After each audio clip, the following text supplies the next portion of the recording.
All right, so thanks for coming to our talk. Seems like we've got a packed house, so thank you all for coming. We're going to be talking about pen testing web services.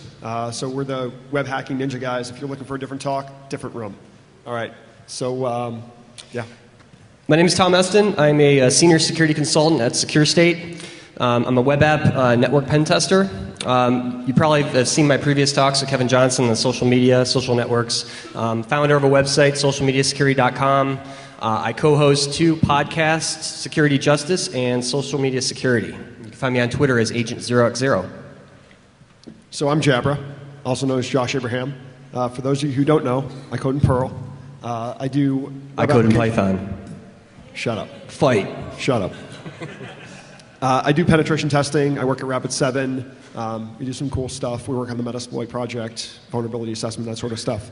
I also do a lot of open source work, contribute to things like the Backtrack Live CD, Metasploit, Nmap, all these other projects, Beef. I do a lot of coding in Perl, so pretty much anything. Also helping people, get through their demos and all that stuff. So he spent all day coding yesterday for Rich Mogul. Yeah. So Rich Mogul's demo will be less fail on the fail panel. So yeah. We are not Kevin Johnson, obviously. Unfortunately, Kevin Johnson could not make it. He had a family emergency, had to fly back around Black Hat. But I definitely wanted to mention Kevin's work in this presentation, and we'll be talking a lot about that. If you don't know Kevin, Kevin is an all-around great guy. He is an open source bigot, as he will tell you. He runs all those various projects that mentioned on the slide there. He's also a SANS instructor, and also founder of pentesterscripting.com, and you can find him on Twitter as Secure Ideas. So we miss you, Kevin. We miss you, Kevin. Yep. All right, so here is the agenda for the entire talk. We're going to be talking about pen testing web services. So initially what we're going to do is we're going to go over like the state of the union of pen testing web services. What are web services? Who uses them? Why would you want to pen test them? And why is this relevant and why do you care? And then from there we'll be going through our methodology that we developed. And from there, releasing some new tools, some new process, a threat model, and then at the end, we're going to do all the demos and also releasing an exploit. So all that cool stuff, all in 1 hour talk. So, and we hope you like the movie Fight Club. Yeah, we're just going to throw that out there. A lot of references to Fight Club in this deck. So if you pick them all up, let us know. This is Project Mayhem. Stuff. We hope you guys enjoy it. So why do we want to attack web services? Well, we found just through our research, and I'm sure any of you guys know that are pen testers, really those web services are really that secondary attack vector when it comes to any web application. We find that developers, well, just like any other web app, they really don't implement proper security controls. In fact, I would argue that sometimes the security controls are even more lacking than a regular web app because these things are usually found outside of the web application. And of course, that it's assumed that only a client or another web service is going to connect to this. And of course, you know what happens when we assume.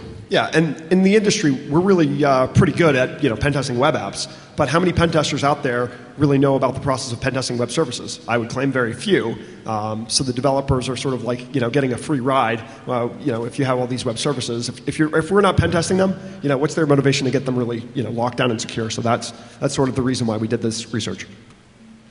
So some recent statistics, just in the mobile space, Kevin Johnson did a little experiment where he downloaded about 200 iPhone and iPad apps, and then he looked to see if any of those were using web services, and he found that actually all of them are using some form of web service, mostly RESTful web services, not necessarily SOAP.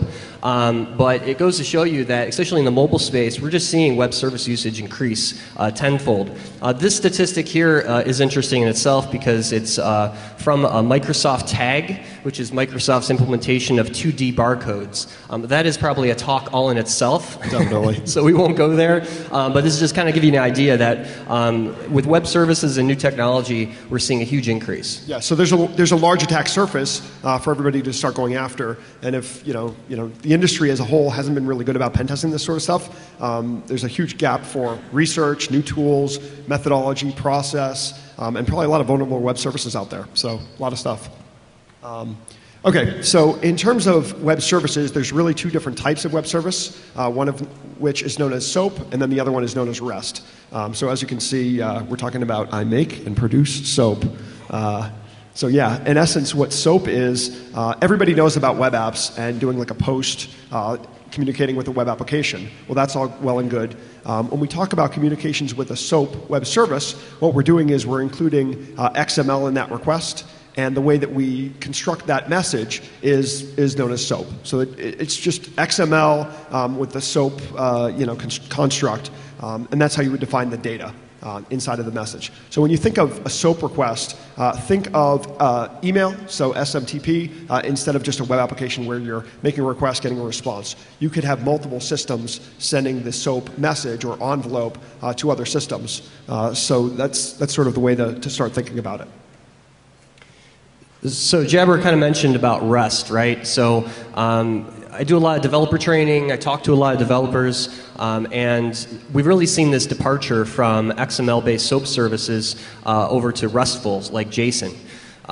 So what's interesting, if you don't know what REST is, it stands for Representational State Transfer, and these use HTTP methods like Jabber was talking about, so your get, post, put, and delete. The reason developers like these is because they are lightweight, non-complex, they're good for mobile apps, good for quick data transmission. However though, and I want to make this point important, that SOAP is complex and it's for a reason. And during our pen tests, we find SOAP being used almost all the time in enterprise level applications. And of course, you know, enterprise level applications are holding very sensitive information. Data transfer such as credit card numbers and lots of other things go across SOAP-based services.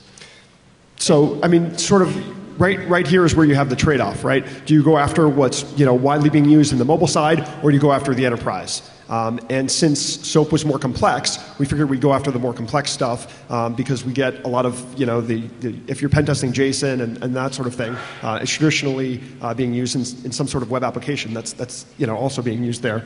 So we felt that if we were going to go after SOAP, some of those tools could be backported, since it's all HTTP anyway, into a RESTful web application testing process. And don't forget large services. We've got Amazon EC2, PayPal, Microsoft Azure. These are large web services that use SOAP APIs, so we can't forget about those. All right, so now we're going to start talking about a threat model for web services. So initially, right, when you build a web application or web service, the developers always need to know, what do you mean when you say a secure web service? What does that actually mean? Well, there's tons of different things. Usually when you have a web application, we want some sort of authentication if there's valuable data there. Also, we have to encrypt our traffic, so making sure that that's encrypted is a very important thing. A lot of developers, if they miss that step, we don't really need to do much else, because you can just hack one of the systems and then just sniff all the traffic. And when we get to the exploit, you're going to see how that's really, really useful. But in essence, there's tons of elements here, and we can't cover all of the different attack vectors. But one of which, if you think of XML, right, it's a really complex language, and you have all these SOAP things, so you have to be able to parse and look at that type of information. So potentially bugs in a parser, or the potential for injecting like code or commands into the application. So one of the things we're going to be talking about later is a sample web service, and you guys can see how that works.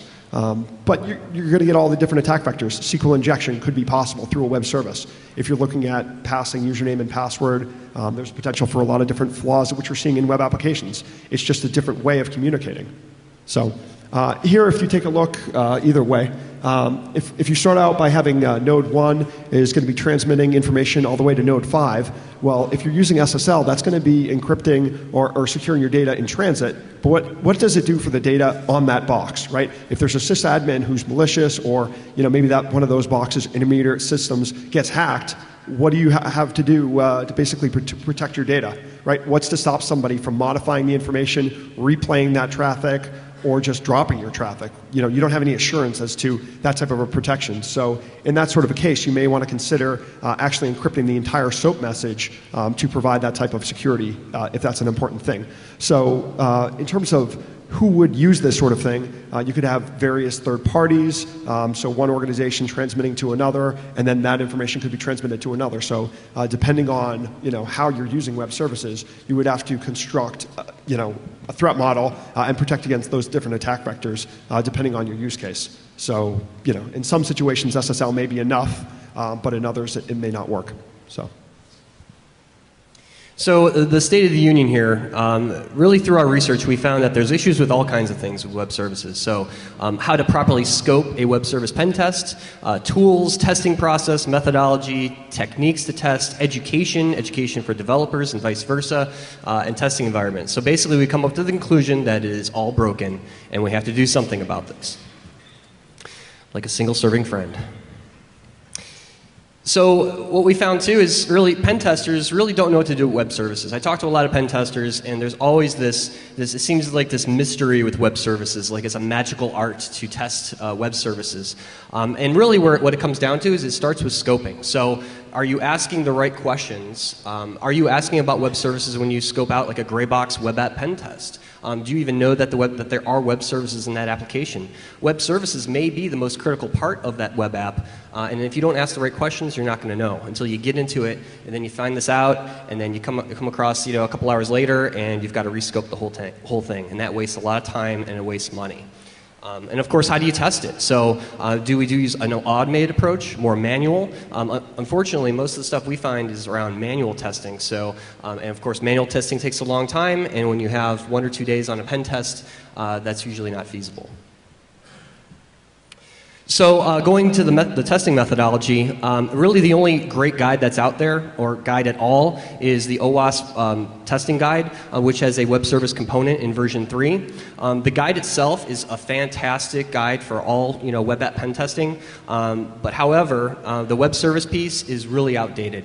It's missing full coverage on recent threats and different types of threat models. So for example, man-in-the-middle attacks, client-side storage, host-based authentication.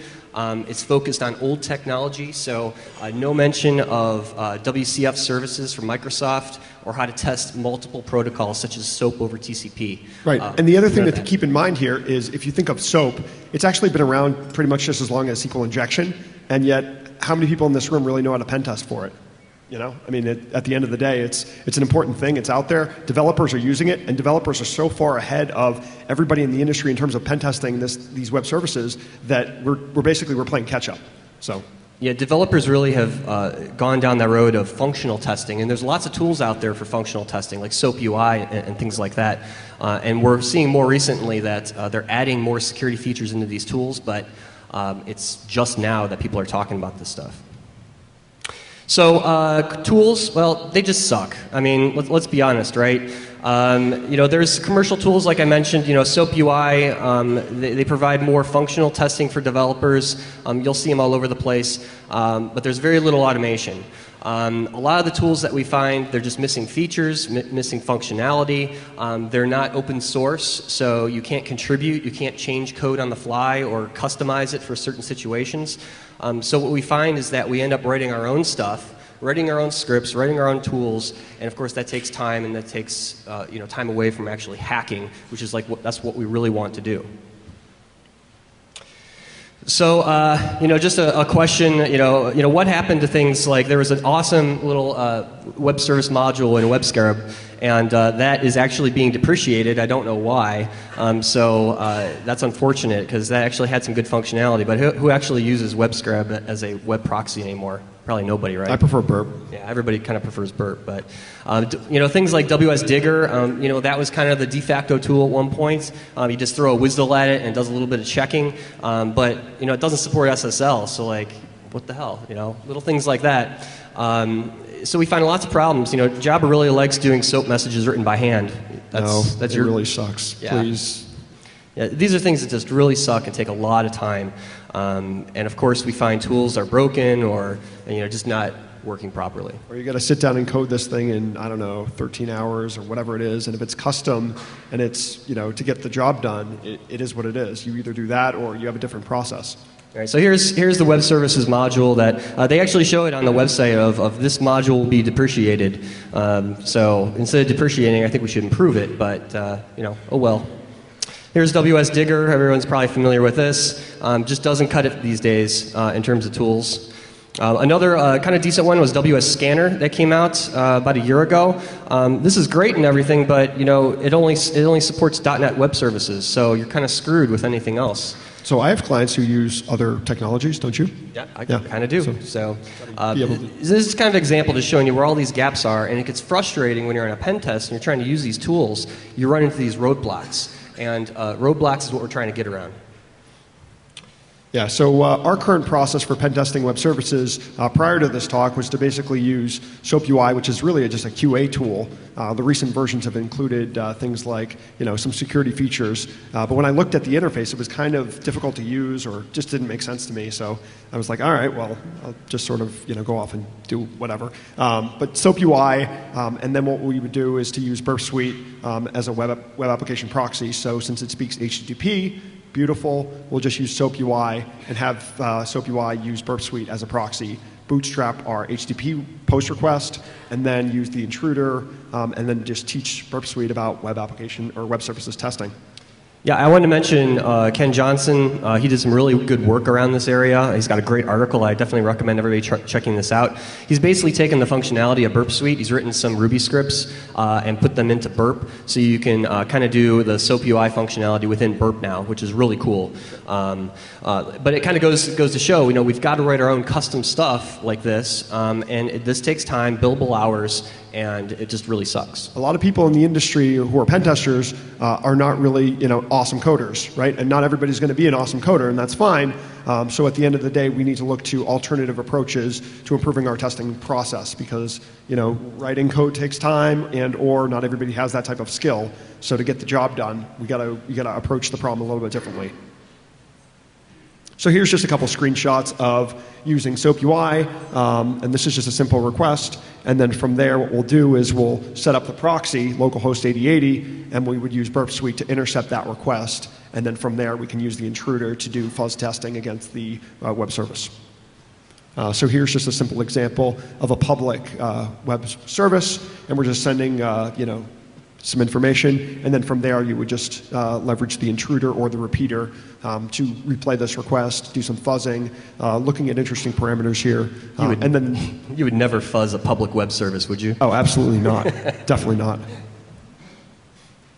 So, now going into kind of testing environments for web services. So I got this awesome new tool, this script. I've done a lot of work here. Where do I test this thing? Do I test it on a public web service? Production environment. Or production environment? That's awesome. That's not illegal or anything, right? Or just build my own testing environment, right? I'll do that during the pen test, right? How good are you at coding? Yeah, exactly. So there's a big gap here. I think WebGoat had a little web service component at one point, but I don't really know anyone that uses it or if it was that good to begin with. So we kind of started with ground zero here, and we want to provide some value around how can we do this in a good testing environment that's open source and contribute it back to the community. And if you ever see an online pregnancy test, yeah. What the hell is that, right? Fail. Fail. So what are we going to do about all this? We've seen a lot of problems here. There's problems with pretty much everything. So, of course, keep calm and make soap.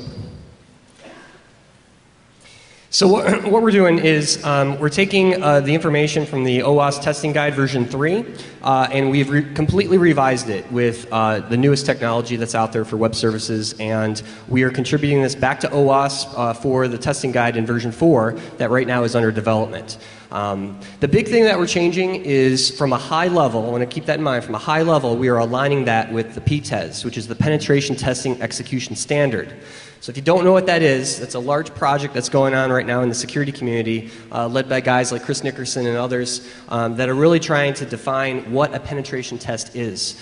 So getting away from the vulnerability assessment versus a pen test. A pen test is not a vulnerability scan. A vulnerability scan is not a pen test. Right. But setting standards around this so you can take this to clients, take this to customers, whoever, and they'll know what a pen test is. And it really helps define a methodology for any type of pen test, which is very important, especially when we're talking about web services because they are so complex. So breaking this down from a high level, obviously our white paper that we'll have links to at the end has the full excruciating detail that you can go through. But it really starts with the pre-engagement interactions, which is your scoping questions and goals, defining what type of assessment this is, and of course your rules of engagement. Do you have web services? That should be a question. For any type of web app engagement, exactly. Intelligence gathering, so this is where you're going to define your WSDLs, you're going to enumerate those WSDLs, you're going to look at WS security controls that may be in place or may not be in place, authentication credentials, sample SOAP requests, and identifying those awesome web service interfaces, which Jabber is going to be talking about in a second. There will be exploits. Yep. And that's something that gets overlooked a lot by pen testers and the clients, of course. The other important phase here is the threat modeling. So asking the client, looking at the application, looking at the web services and saying what is most valuable from a business perspective. If there's credit card information going through those web services, you're damn right that's important, and that's something that you're going to have to test for. And talking with developers is probably the best way to get a really good understanding of the threat model, right? So understanding the business is critical, but then talking with the developers, how did you implement this thing? How did you build security into this web service? I got to understand how you did it, because that's the only way, in some cases, that we can provide assurance that it's even close to good. And when you're doing your pen test, you want to outline a realistic attack vector. So a web service that's only used internally versus one that's accessible on the public internet is going to have a completely different threat model, and you need to define that ahead of time. Next up, we got vulnerability analysis. So this is where we're going to actually do our testing. We're going to do the authentication testing, transport layer, web service interface management testing, and analyze client-side applications, which we'll talk about in a little bit, like Microsoft Silverlight, that interface with web services. And then, of course, the fun part, right? Exploitation. So we're going to do our content level testing. We're going to be fuzzing. You may want to use Jabber's new Metasploit MSF Web Fuzz module, which we'll talk about. And, of course, doing replaying, man-in-the-middle testing, and then Beeple, which we have a whole slide on Beeple, right? Then once you have shell, hopefully you do have shell, because you can get shell through a web service, which Jabber will demonstrate. You want to prepare and document, and, of course, reporting at the end of the day. Reporting is the necessary part. It sucks, but we got to do it, right? So scoping. This is a big piece that I want to spend some time on. This is critical, absolutely critical when we're talking about testing web services. These are the types of questions you need to ask. So things like determining what type of framework. So WCF, Apache Access, Zend. You have to know that to start off with. The types of services. Do they use REST, SOAP? What type of data? Provide all those WSDL endpoints and paths. We need to have that in advance to do the testing properly. What type of authentication does it use? We find that some clients are setting up this, strange custom authentication, and if you don't know that ahead of time, you're going to be in a bind once you start figuring out how that web service works. Definitely have the client provide multiple SOAP requests in advance, showing the full functionality so you can do your testing and you're not wasting time trying to figure out all that stuff on your own. So without a sample web service request, in many cases, what you would often get is a WSDL. And the WSDL just says, here are the functions, and here's roughly what the data would look like. But you actually want to be able to make valid requests and see what valid responses would look like. And then look at the invalid requests, right? So you want to see both, right? So understanding that if we have a sample web service request, that'll be super useful when we're actually doing the pen test. All right, so now when we're doing fingerprinting, right, we're going to go off and try to enumerate where are those web services on the internet. So ASMF, Microsoft Technologies, but there are also tons of others. And the WSDL, right? The WSDL is what you actually would specify. It's sort of like the data definition for communicating with a SOAP web service. This is, as I said previously, it defines all the methods and all the different types of values that would be passed to this web service. From there, you can also look at using things like Shodan and Google to do this enumeration. Shodan is awesome. Yeah, Shodan is awesome. It's so much win. Definitely makes reconnaissance really, really easy, especially when you're looking at web applications or web services reconnaissance. It's definitely the primary method I would use. And something that kind of gets overlooked now, Microsoft Silverlight is kind of a newer technology, and we're just starting to see a lot of research coming out about, around the security of Silverlight. But I'll talk about this in a second. But Silverlight, the ZAP files, if you search for those in Google, they're usually tied to web services. So you can look at the client-side app and then see where those services are exposed and then go from there. Yep. Okay, so here are some of the results. We just did a quick Google search. Take a look at this. This is right now on the internet. This is pretty much what we found. So, it's definitely out there. And if, as an industry, we're not really good at pen testing it, it's pretty much like, all right, well, there's some risk there. So here's Tom's password, because one of the things that we've basically seen is that in the industry, Weak default and reuse passwords, from my point of view, is most organizations, that's their biggest risk, right? So when you think of when you go in to do an internal pen test, pass the hashes is a nice example. You crack one Windows system, reuse the password, you probably compromise the entire domain. So that's one thing that we've seen as a very useful vector. So I did some research last year on SAP Business Objects, and they had a default username and password, and we were able to get shell on this box. So that was through a web services management interface, right? So thinking about not just the web service, not just the web application, but also the other interfaces that control that stuff, right? So some of the developers may not even be logging in to these web management interfaces because they may not need to. If the security guy doesn't know about it and the developer doesn't use it, well, it's still there and it's a huge risk in the industry. And if it's a documented username and password, the attackers can, they can do a quick Google search and find this stuff. So we need to be able to translate that into a Metasploit module or something else and basically demonstrate that risk. Yeah, developers really, talking with them, they have no idea that these web service interfaces are out there. So they're actually kind of surprised when we make this a finding, and they're like, oh my God, we left this wide open, and it's kind of shocking. So. Yeah, access to, exposed on the internet with default credentials is code execution. So,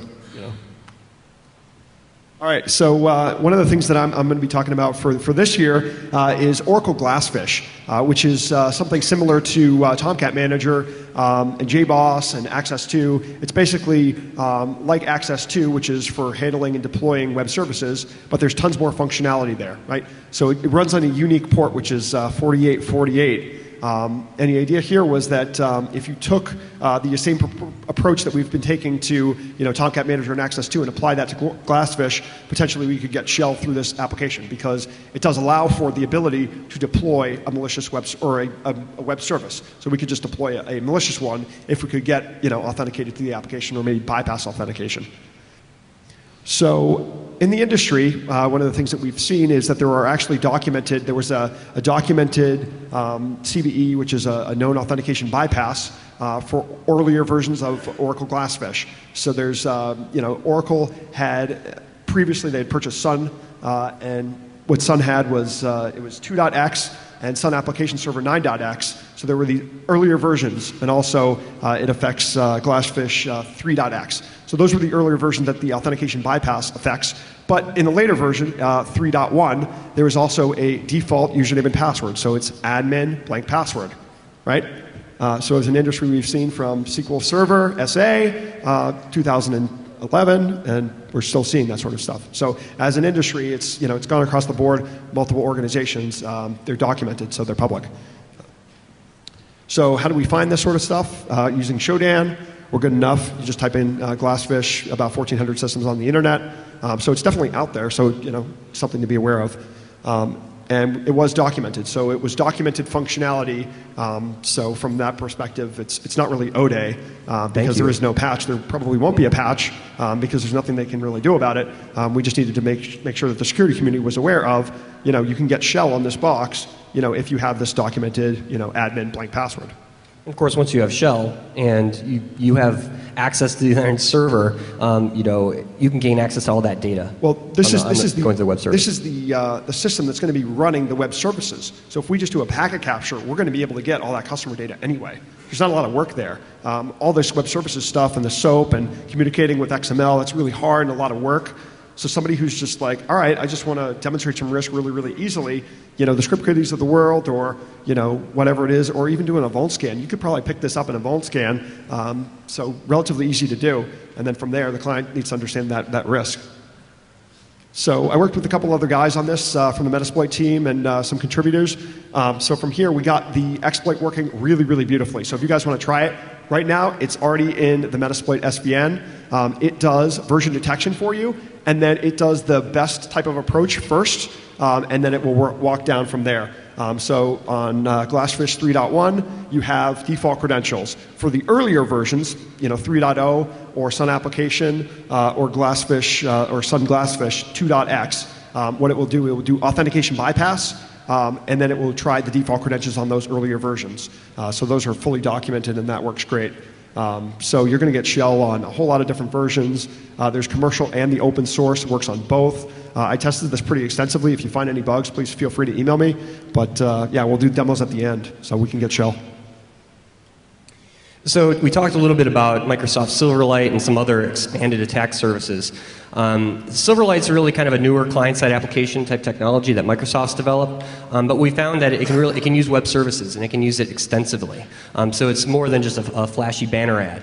You can develop entire applications in Silverlight. And they use WCF, which is Windows Communication Foundation. If you're not familiar with that, it's a newer web service technology from Microsoft. And what we found is you can really pretty much discard the application itself once you know what web services it's interacting with and attack the services directly. So developers like Silverlight because it pushes a lot of the client-side processing and things like that back down to the client, and all you've got is these lightweight web services to transfer data. So it's becoming more of a popular thing. So the security we found really depends on how you configure those WCF services, and that's really the attack vector there. And we also seen a lot of complexity, especially with Ajax and Flash implementations that are leveraging web services. So great question. I know Jabra, I think you ran into this. You know, yeah. What if Ajax calls to web services are made from the DOM? Yeah, now you got to basically fire up Firebug, Yep. and then just start reviewing that stuff because it's not going to be going through the proxy in that sort of case. So. Exactly. So we've also seen a lot of different types of attacks being documented. I wanted to definitely mention wsattacks.org by Andreas Flackenberg. He's done a great amount of work here detailing and cataloging pretty much every type of web service attack that's out there. I mean, there's stuff out there that I never even heard of before. And it's an excellent bit of work that hopefully he's going to be bringing this back into OWASP and bringing it back into the community. But he catalogs everything around SOAP and Beeple services, and you definitely need to check that out. And we've tied this into our methodology as well, so we've referenced where you can see these different attacks on his site and back and forth. So no need to duplicate the efforts that have already been made. We want to basically reduce these locations because there's so much attack surface. We want to basically have one location for everybody in the industry to go to. When we say we want to pen test a web service, here's a location. Go. Yeah, and one thing that we're finding too is that we're finding SOAP requests now that actually provide content back to the web application. So Kevin has designed an actual vulnerable web service where you can demonstrate persistent cross-site scripting through a web service, which is really cool when you think about it. All right, so this thing called Beeple. Beeple. Right? How many in here have actually heard the word Beeple, right? Do you guys know what this stuff is? All right, show of hands. Not too many people, right? All right, so for those of you who don't know, Beeple is like if you have multiple web services, right, in an organization or even with a third party, that sort of thing, Beeple is the way that those web services could communicate, and you can document that sort of thing in XML, right? So you can have an XML parser for the way that your web services would communicate, and that's all represented in XML, right? So there's an XML, there's an XML parser, that's a whole lot of stuff. But in terms of the industry, we can't really, we're not sophisticated enough right now, I don't think, to pen test Beeple. So the best way to approach that sort of thing is with a developer and sit down with developer interviews. We're not even good enough at pen testing web services, so we need to improve that state to get to pen testing Beeple. Because when you think about multiple web services communicating based on conditionals or whatever situation is there, we just don't have the tools to do it. So a white box approach is my recommendation in those such situations. All right, so now we're going to get to some of the cool stuff that we did and improving the state of the industry. One of the things that I did was I was looking at the current stuff in Metasploit, and I was like, all right, well, the current methodology is to use SOAP UI to communicate with Burp Suite, or to use Ken Johnson's stuff and add the plugins and then do a lot of coding outside of Metasploit. So two things that I did here was I basically wrote up a quick HTTP repeater that basically take a SOAP request and send this off to a web service. And then the other thing that I did was to do a quick HTTP fuzzer so that we could actually demonstrate how we could find these vulnerabilities with Metasploit. The next step will be to basically leverage some of the modules that I wrote to be able to construct these payloads like a PHP interpreter and actually get that included so that you can actually get shell if you find something like a command execution, that sort of thing. Right, so this is only the beginning when it comes to testing the web services in Metasploit. Yeah, this is only the way beginning, right? This is like a call to arms. Everybody needs to get involved with this stuff. So if you're pen testing web services, you want to help out, let me know. We can definitely code some stuff up. So yeah, let's get to it. We're going to save all the demos to the end. That way we can go through everything and we won't skip anything. So Kevin spent a lot of time working on, let's find a way that we can have a good testing environment that's open source, give it back to the community where we can test these things. So he basically has created an addition to Damn Vulnerable web application that was created by Ryan Dewhurst, and it's now another piece of that application called Damn Vulnerable Web Services. So this provides really an awesome a great set of things to test in terms of all kinds of vulnerabilities. So it uses the Damn Vulnerable Web app authentication by default, which is nice. The other thing that I like about it too is it offers high, medium, and low difficulties. So if you're just testing some simple things, or if you want to get more advanced, that's all available for you now. There's a WSDL available for each service, and then you can test reflective as well as persistent vulnerabilities. So this is going to be super useful because we're going to be building a lot of new tools and improving our testing methodology. So this is going to be what we're going to leverage to verify that our stuff works, right? Because no other way to do that. I mean, you have production environments or testing labs or that sort of stuff. Here it is. This is going to be the location, and also doing training around your pen testing team, making sure that they can pen test and demonstrate risk for vulnerable web services. So this is perfect. And the other thing is it's also extendable, which is great. It's open source. You guys can look at the code, make modifications, and do what you want with it. He's also going to make this available in the Samurai web testing framework. Yep, so also a great testing framework, live CD that you can download, pop it into a VM, and then test this stuff on your own. Pre-configured, ready to go. Perfect.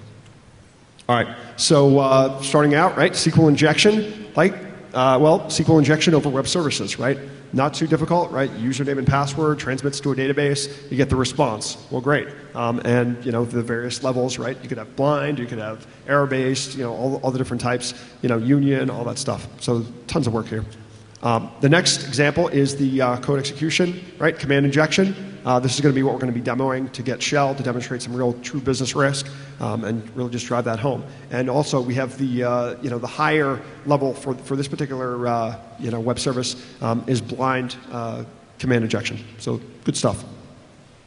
You want to talk about the Yeah, this is my favorite. So a persistent cross-site scripting flaw through a web service. This is where if you find a web service that is publishing information back to the web app, if I can inject some JavaScript into that web service request, I can get that to show persistently back to the user. The challenge with this is this actually posts it back to the main web application within Damn Vulnerable Web App to kind of show you, if they're not doing proper input validation, that you can get that to pop.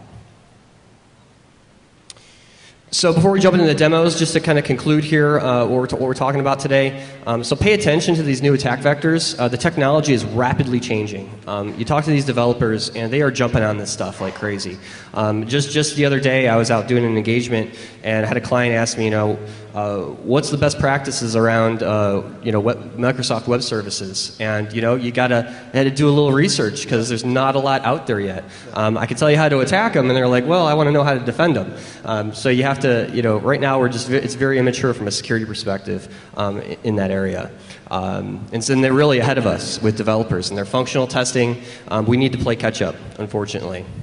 And of course, this work is only the beginning, so you need to get involved with OWASP, contribute to open source projects, try your hardest to get developers to do the same. You may have to get violent with them, but sometimes you have to with developers, right? And if you want to get involved and you're not a coder, feel free to let us know about anything that you're seeing in the industry, right? If you're seeing web services that are communicating in different ways or things that we haven't thought of in our threat model, let us know. Like we're on Twitter, so it's very easy to find us. Any reply will, you'll definitely have my eyes on it, so let us know. And you can SVN update right now to get the Glassfish exploit? Yeah, so the Glassfish exploit is already in Metasploit. I'm going to demo that in a couple of seconds. Yep, and then these two links, these links will not take you to bad places, I promise. Yeah. And that's where you can get the link to our white paper, and then Jabber is going to be posting the WS modules. Yep. You can download. They'll all be available. Yep. And then DVWS is going to be available through that URL right now. You can download that now, check out the code, and it'll also be available in the next version of Samurai, WTF. Awesome. Let's get to some demos. Demo time.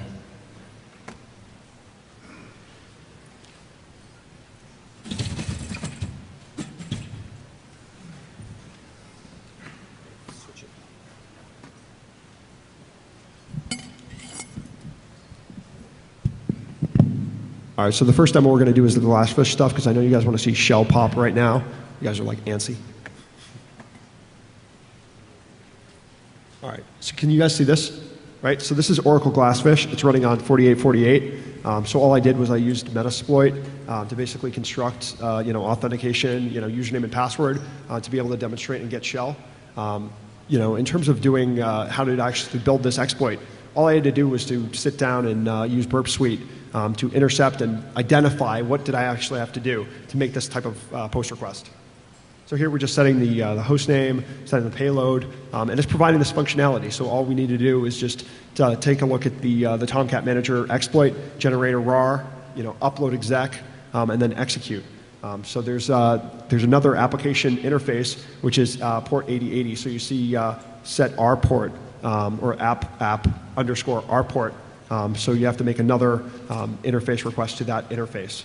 So here all we're doing is we're doing Glassfish, 3.1, finds the version, uploads, gets shell, interpreter. Now we're going to do the cleanup because you don't want to leave stuff on the box, and then it just does the undeploy. So that's shell on the box. Latest, fully unpatched. Or actually, it is. I mean, it's up to date. So there's no way that they could patch this. So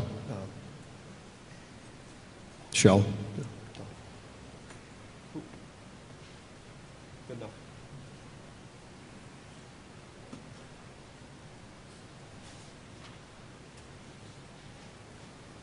All right, so this is the web fuzzer, and this is just like a sample post request.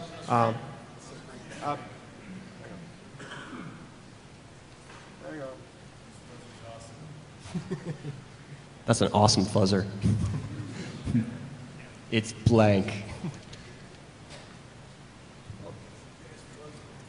Hang on. Oh, other screen.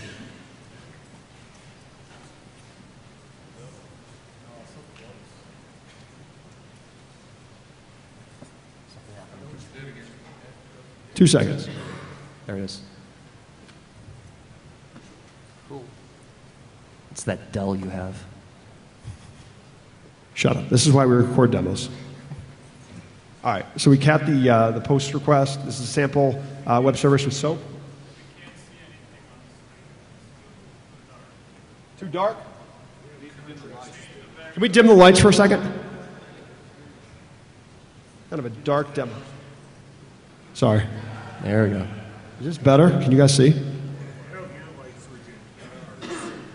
My lights are dim? All right. Well, we're going to upload all the demos online afterwards, so they'll be on. I'm going to post them on Twitter, all that stuff. So you guys can find me if you want to see more demos.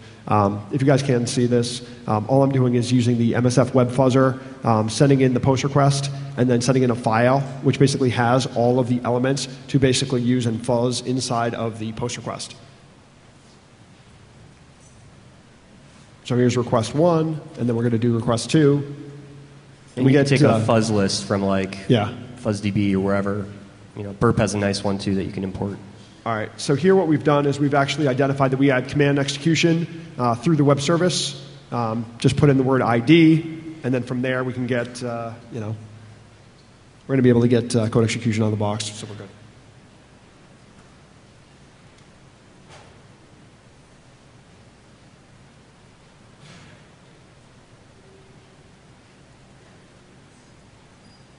All right.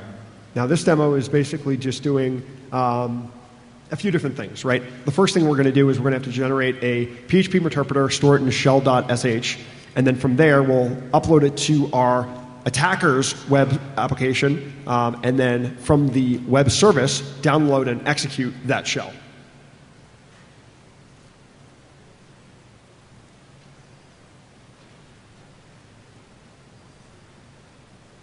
You just copy it into the web root.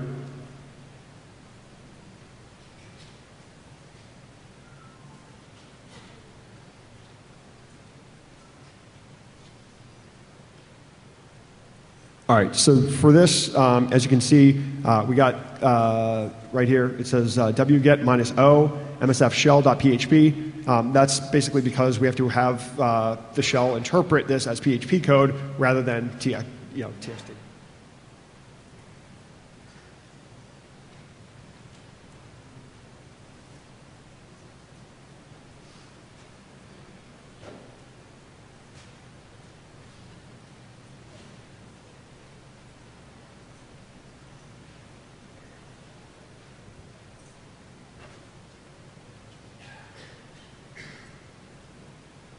So now we did the wget, should be on the server. All we need to do now, execute the command, and we'll get shell.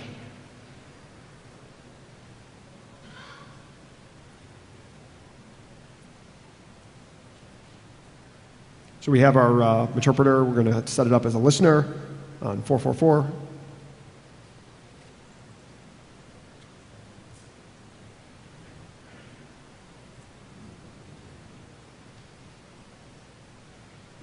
And now we're just doing the wget to make sure that the PHP shell gets called, and then we'll see the shell on the interpreter side.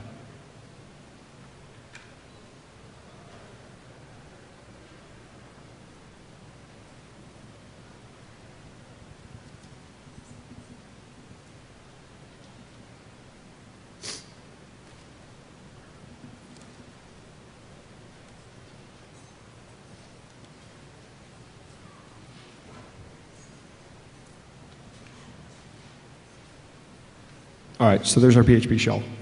Great. So I wanted to show a couple more demos. This is the Oracle Glassfish authentication bypass on Sun application 9.x. So these is like the earlier versions of Glassfish, and we can just use a lowercase get and or post request to just not even need credentials, right? This is a CVE that they claim they fixed.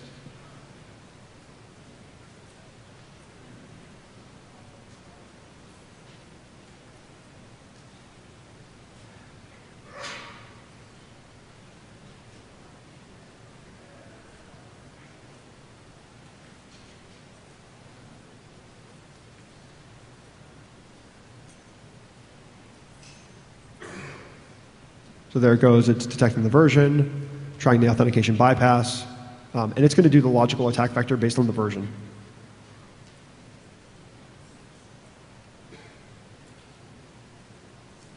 Successful authentication bypass, we're good.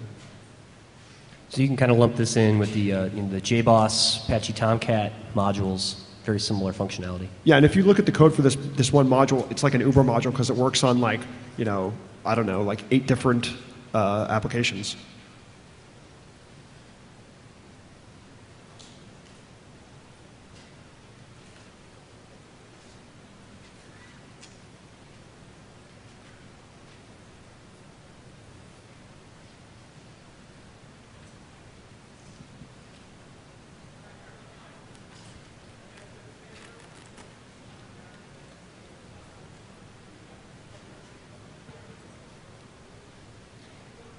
Waiting for shell.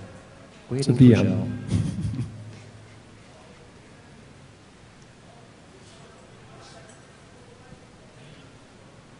shell. Shell.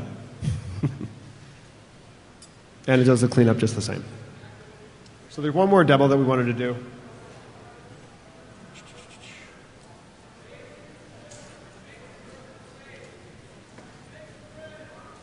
So I did some custom web services modules. I did a auxiliary scanner to be able to detect one of which, one thing was all the different actions for a web service. We need to be able to enumerate those actions because they're sort of like functions. We need to be able to make those calls to those various functions and then pass in data to either get shell or do some sort of SQL injection or code execution, that sort of thing. So I'm just demoing using public web services to show that functionality so that you could reuse that exact demo and then get the same result. Shouldn't be pen testing public web services. We're just using them as a normal developer would. So you can see there's a get quote function from the public web service, and we're just going to ask for the stock of something like that, like Microsoft. So here what we're doing is we have a SOAP basic request based on a WSDL, and then it will just, from there, use this particular action, get quote.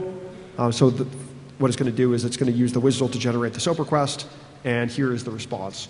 So I basically converted the response and using Ruby to basically just dump all of that data to the screen. It's an alpha version, so figuring out what is the most useful response, I wasn't really sure. But as you can see right here, we have all the data that we need, so we're good. and that's all going to get incorporated into Metasploit. Talking with those guys, I'm figuring out when exactly this stuff will get merged in. The glass stuff exploit is already in the tree. This other stuff, we just need to plan and figure out when is the best time to get that stuff merged in. Yeah, you'll be able to download that from Jabba's blog, right? Yeah. Yeah, I'm gonna make it available. It won't be an SVN for Metasploit, but it will be available, as a tarball or zip file, whatever. So that's pretty much what we got. All right, guys. So, thank you all for coming. We'll be in the Q&A room.